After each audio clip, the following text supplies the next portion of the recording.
guys, and welcome to another week of WoW Weekly with Myst. And for this week, we have Time Walking BC will be the weekly. Also, there will be Torghast Event, the Beasts of Prodigum.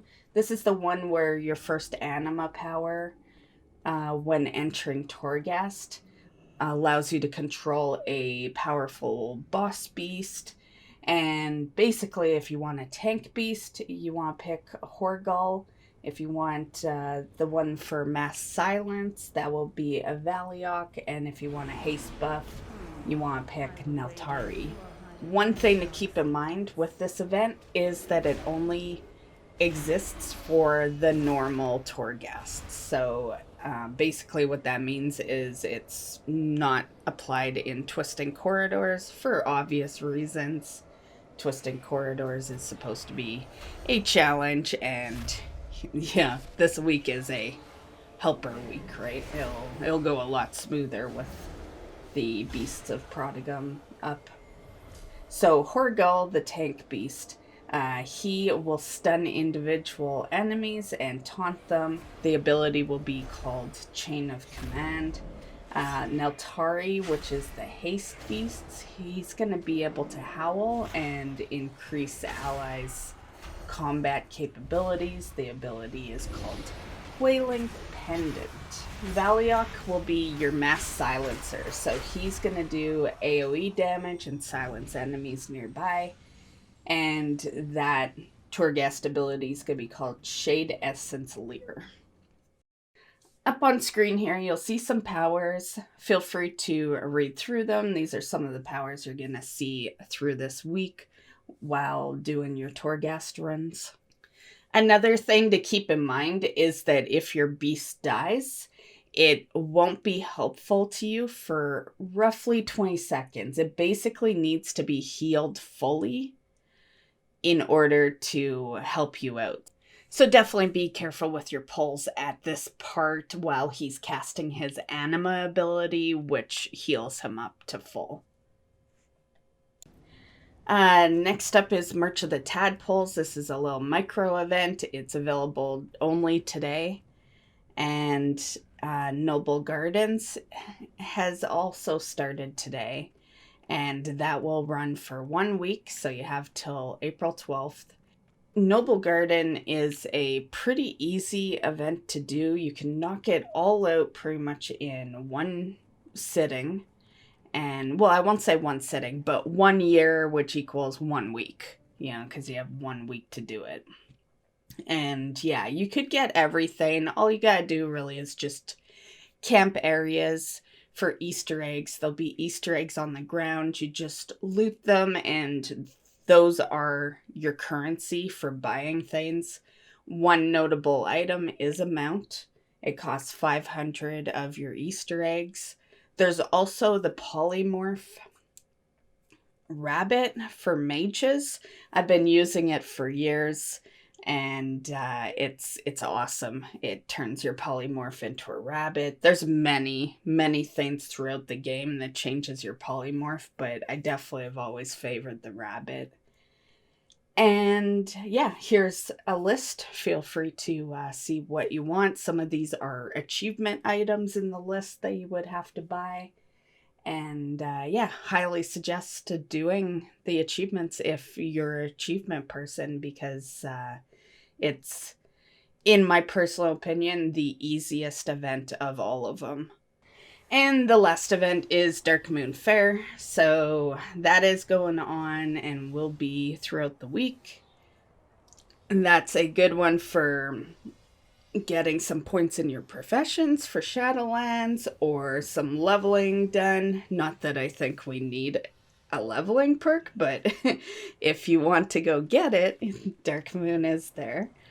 And at this point, I feel like the leveling is so fast that either you buy the hats, which cost currency, of course, or you just don't take it. It's like within the time you go back there, you could easily be leveled. Like, the leveling is just so fast. It's unbelievable.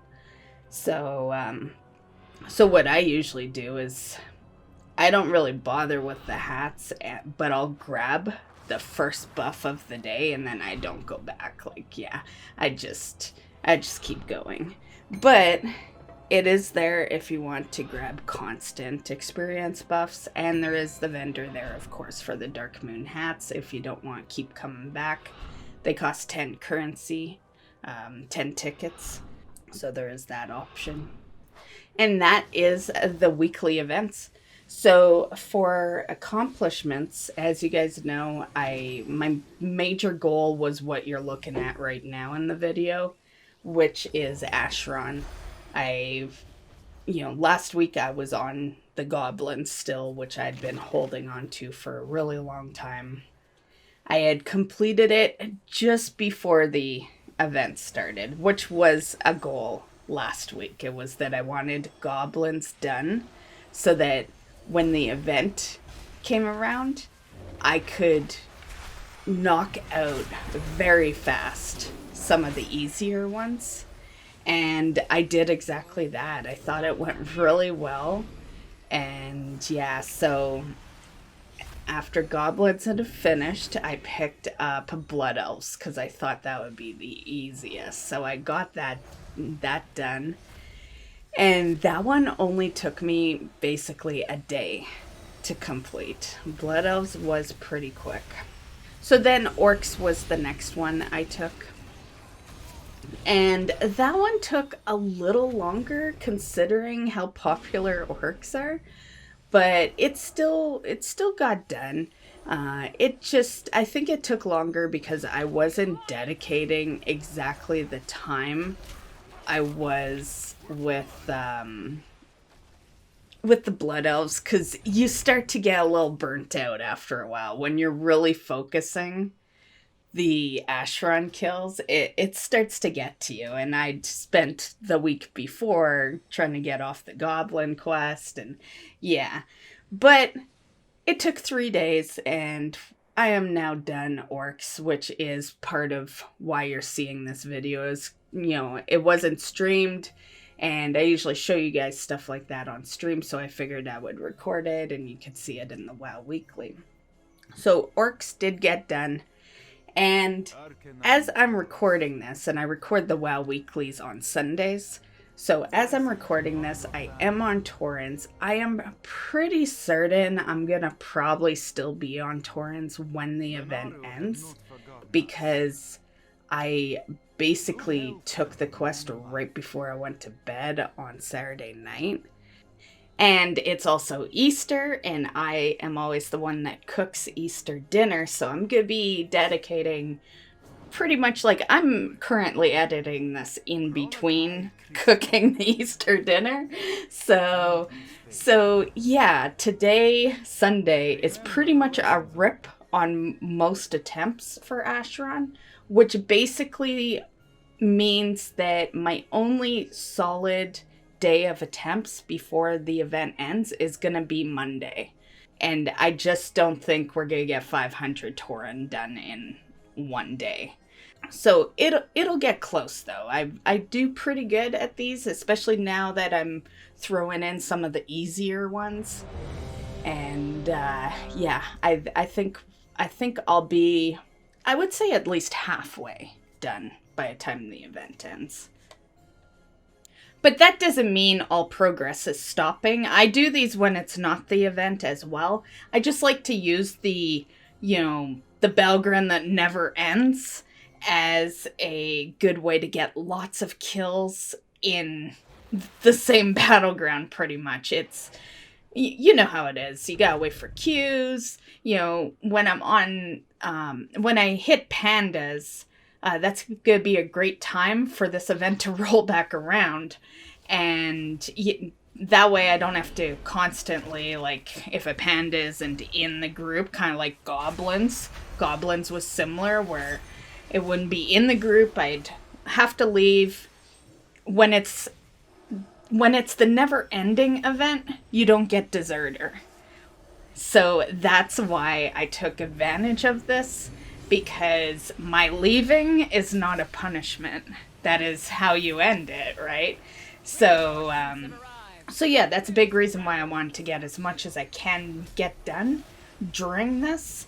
And yeah, like I said, we'll keep going. I'm probably gonna take a break though. I've been going pretty ham the past couple of weeks with Ashran, so probably be taking a break. But I'll be, doing some here and there like I usually do until the next event rolls around.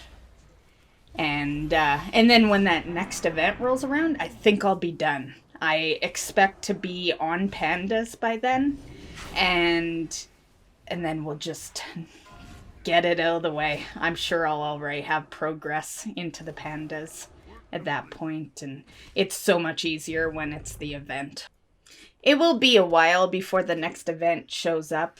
These events are typically twice a year, which is why I like to take advantage of them when they roll around, because we don't see them too often. So we're not going to see the next Ashran, endless Battleground event till August 3rd. But that week of August 3rd, we're finally going to finish all of these quests. And that is why I know I'll be on Panda by then, because that gives me months to catch up the rest. And the tough ones is Goblin and Panda. Everything in between is a lot easier. And Ashran wasn't actually my only accomplishment that I did this week. There is 2 others. One is that I got 2 new mounts off of the mission board. There's currently, there's a total of 4 mounts you can get off the mission board. You gotta get pretty far in the campaign missions there. You'll do the pets first. The pets are lower follower level, so they'll get done first. And the mounts are a bit of a bitch. The first 2, they didn't seem too bad. Granted, I am a person that has been working on my mission boards since Shadowlands launched, so my followers are pretty high level. But the 3rd mount there's given me a little struggle. So I gotta get the followers even higher up. So the mount missions are a follower level 60 plus mission. So it's a bit, but I got 2 out of the 4. This is the 2 that I got. I like them. I think both look pretty cool. And the last accomplishment is my rep. So I've been trying to hit the 100 reps because I want that achievement. I was caught up on the numbered rep achievements for years, and then they brought those new ones out for BFA. And even although I am over 100 reps, it doesn't count as 100 in the achievement. It's kind of similar to mounts, how you need to have like 450 mounts at minimum to basically get the achievement for having 400. Kind of same deal. But on the achievement number, I'm sitting at 99 now. So all I gotta do is get 1 more rep to Exalted, and I got that achievement, I'll get that mount, and I'll get that title. So very cool. For those that are unaware of that achievement, it's the 100 Exalted reps. It gets you the Pure Heart Courser mount, which, unfortunately has a reskinned, it has, well, not even reskinned, but there is a mount that looks identical to that mount in the game, which makes it not as fun to receive, but whatever. And it will also get me the Esteemed title, which is pretty much a title that's going to sit there and do nothing, because I've been using the Cat Lady title for years, so kind of never changed that on my character. But it's still cool. It's still 2 perks for getting Exalted reps that I would have gotten anyway. Because I'm a rep farmer. I was rep farming before achievements came out. But I am excited to get that knocked out anyway. And, a little backtracking here, but earlier in the video I did mention Time Walking BC. If you're going after rep, there is a rep perk applied to that. So you do get bonus rep for BC rep. So if you are interested in that, keep that in mind. That'll be available all week. Plus, with Dark Moon also being available, you can apply that rep buff to your already bonus rep buff for BC and get a bunch of rep. Okay, so that is basically it for this week's events, my accomplishments. So on to news. There actually is no news this week. It's been such a slow week, and there's nothing really going on for 9.1. We are still in the dark with that. It's definitely looking like not till summer. My estimation is like, I would say end of June to end of July. A lot of people are thinking later than that. I don't. We thought later than that was Shadowlands release too, and we were all shocked with this, you know, earlier release than we expected, right? So, I think it's definitely been proven in the past that they will postpone something, but not for as long as you think they're gonna. However, if you are a person that enjoys PTR, I know that's kind of like a 50-50 for people. I know I avoided PTR until I became a YouTuber, pretty much. I didn't like to be spoiled, so I totally get if PTR doesn't interest you guys, because it is spoils. But if it does, PTR for 9.1 will be out in a week, which is another reason why I don't think 9.1 is getting delayed quite as long as people are thinking. I do definitely think it's going to be summer, mainly because devs have kind of hinted to summer. But as far as, summer practically being over, I just don't think they're going to postpone it that long. I think it'll be a lot like Shadowlands, where they postponed it. People thought it was going to be a really long postpone. And then it was next to no time before we had the next release date, which, didn't get postponed and Shadowlands actually released. And why did that happen? I think a lot of it has to do with Activision. I think even if they're not ready, there's a time schedule. And yeah, I think there is a postpone time, and then there's a push it out even if it's not ready schedule. All I gotta say is I want to take advantage of my Ashran again, so don't make it like August 3rd. If it's gonna be August, put it like the end of August. Or put in July. I am not wanting to do 9.1 on the week my Ashran returns. Just saying. So yeah, that's my hopes. Is I don't care when it shows up, just don't make it the week of August 3rd. That's all I ask. And also on the topic of PTR, as always, I do the next patch of videos to, give you guys a heads up on what's coming up next and all that, what to expect. I will start working on that.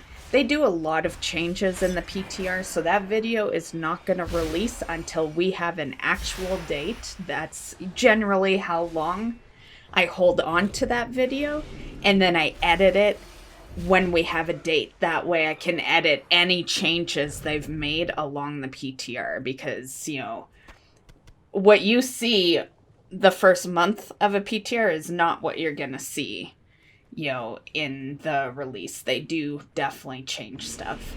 But just thought I'd mention that is upcoming, but it wouldn't release till we get a date. And I imagine we're not even going to hear of a date till, I would say, at least June. Okay, next, let's talk about this new Blizzard icon that we see on the Battlenet. For years, we had the same icon. This one on the left side here. And on the right side of the screen, this is the new icon. Now, personally, I am a person that hates change to begin with. It takes me a long time to adapt to something. Like, I still don't like the level squish. I'm still not over that. I don't even like that Battlenet's even a thing, honestly. I, like, back in the day, I don't know how long all of you guys have been playing, but if you've been playing a really long time, you were forced upon Battlenet. Battlenet wasn't always there. It used to just be the friend list. There was no Battlenet. And I remember that day so vividly where I kept postponing the installation of the app all the way till the last day that they forced it upon you. So I am just not big on change as it is. It takes me a long time to adapt. Now I'm perfectly fine with the Battlenet, but it took a lot of years, you know? Yeah. And I always knew that icon to be the icon. So this new icon just, it looks ugly. I don't like that it's this light blue. Like, even if they had put a black background, I might have liked it a little better. If it was a black circle with the logo, I'd be okay with that. But, because then all it would be is the same icon, you just changed it to a circle instead of a square. I could handle that kind of change. But the way it is right now is just, I don't know. I get Internet Explorer vibes from this new one. And yeah, there's people saying that it's been making their app slower. I don't know if that's really the case. I haven't noticed anything with that, but I just don't like it. That's it. Yeah. So you guys will have to let me know in the comments section, what do you guys think of this new icon? Are you a person that doesn't care? It's just, it's barely visible on your computer, more or less. Or is it very noticeable? For me, it's very noticeable. But yeah, like I said, I don't respond well to change as it is. I've lived in the same house for like 10 years, so, yeah, I'm not much on change. Okay, so the next little bit of news is a little research I did. When I went to go claim bananas on the Battlenet this past week, I decided to look at the baby ape. And what I found was bananas, basically. Bananas is the baby ape to a fucking T. No differences whatsoever. Spells are exactly the same. Eyes are the same color. Like, literally no difference. So I just thought I'd show that in today's WoW Weekly, that this TCG pet that would cost people a bunch of money is no different than an easily farmed pet. Okay, so as for the Doctors Without Borders charity, we are working towards getting Daisy next. For those unaware, in case I didn't mention it in my Bananas speech, Bananas is available. Just go to your Battlenet app and you can just claim it right through the Battlenet app. So the next one we're working towards is Daisy. That will be at the 1 million mark. And I did mention it in last week's video, but this charity is going very, very slowly. At the time of recording this video, we are sitting at $740,000 raised. And we have till April 26th to unlock Daisy. I think this is going to be an interesting one. The pace has been pretty fucking slow. Last week I'd have to go to my WoW Weekly to pull up the last week bar, but it was 600 and something, maybe 625, I think. So we are not looking too far ahead, considering it's a big company, a big company and a very popular charity. It's 100,000 per week is not really a lot of money for a company well established and a charity that is probably one of the major ones known. So if we do the math and we go off the 100,000 per week, I would have to say we may barely get this pet. Like, let's see. Let's do the math here. So we're on the 4th right now, and it's 740,000 raised. So if they're averaging 100,000 per week, that means on the 11th would be, roughly 850. The 18th would be, 950.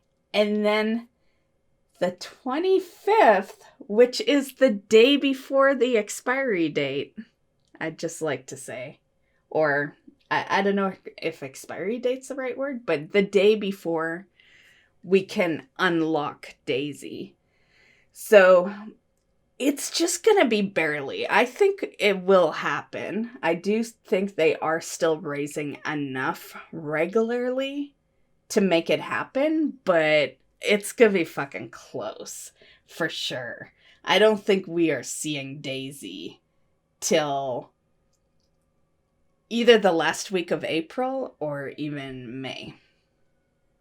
Because it takes like a few days after the goal has been reached. Okay, so the next thing I'd like to talk about is the poll that I ran this past week. So I let it go for a week so we could get a decent amount of votes in. I am a smaller channel, so it's not like I throw up a poll and everyone votes that same day, right? So as a smaller channel, you kind of have to let them run for a little bit to see what people want. So it says, hey guys, I'm planning on doing a new series for the channel. Not sure what I'm calling it yet, but the series will be my guild adventures in M+ and other things. Let me know what you would be interested in so I have a better idea of the content to share with you. Now, I share whatever content anyway, honestly.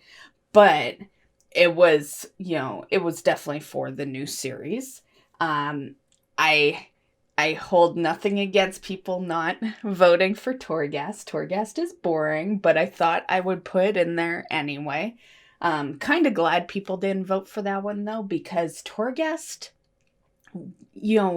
honestly, I would probably already be done doing Torghast things if it wasn't for the fact that my druid plays 2 different specs together. When I'm not in Mythics, I'm a Convoke Druid.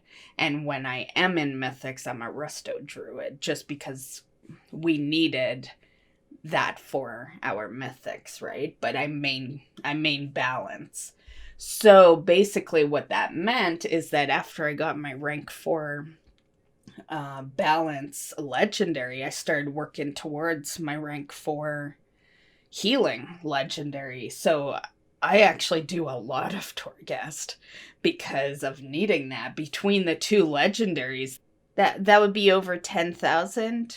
Yeah, it's like 5250 per legendary.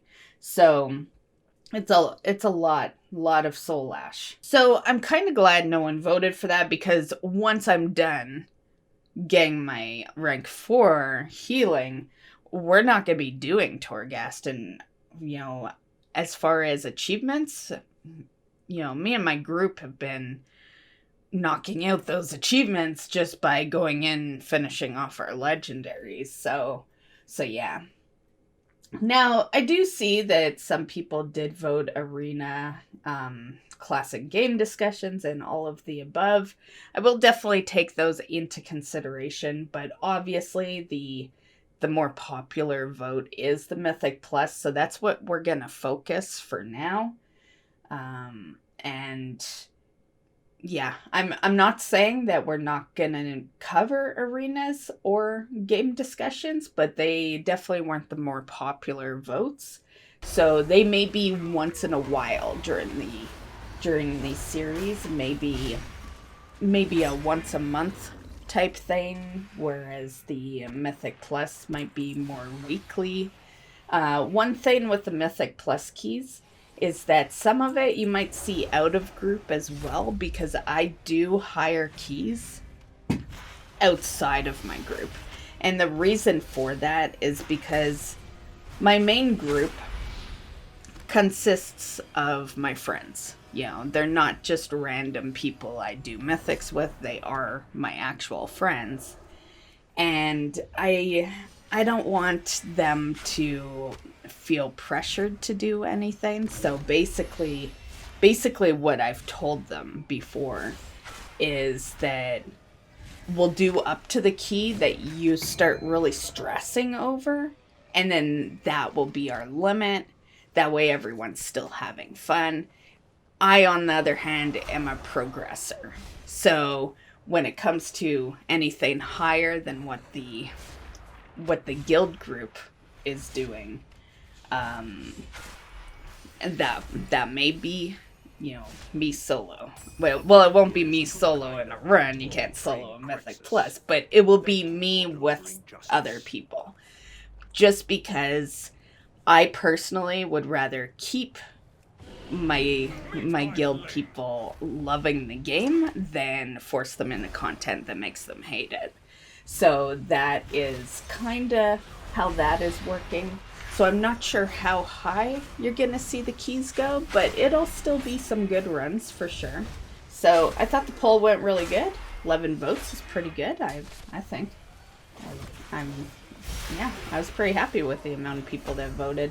So thanks for voting. Thanks for putting your input in. Mythic Plus keys definitely won in that poll. As for when I will have the first episode of our new series, you can expect it sometime within this month. It might be closer to the end, but I'll guarantee this month. At some point in this month, I will have the first episode. That concludes a WoW Weekly with Myst. I hope you enjoyed. I know it's been kind of a blah week this past week. No real news or anything. But that's okay. Makes my videos a little easier, I guess. Although, I always have news. A good example is this week was literally a no news week. Literally nothing news related. And it's one of my longest videos in quite some time. So you know, it doesn't matter if we have news or not, because I make the news. Honestly, I've got a way of creating some news content. You know, when there's actual WoW news, you get that WoW news, and I basically do my best to not add anything extra in it so that it doesn't pass the 30 minutes. And yeah, so this week, this was a Myst Creates the News week, more or less. So anyway, I hope you enjoyed the video nonetheless. So I hope you're having a great Easter. Happy Easter, everyone. I know some people celebrated Sunday, some people celebrated Monday, whichever day. Happy Easter. Hope you had a great one. Hope you were able to spend it with your family. Happy farming in WoW, and we will see you in the next one. Bye, guys.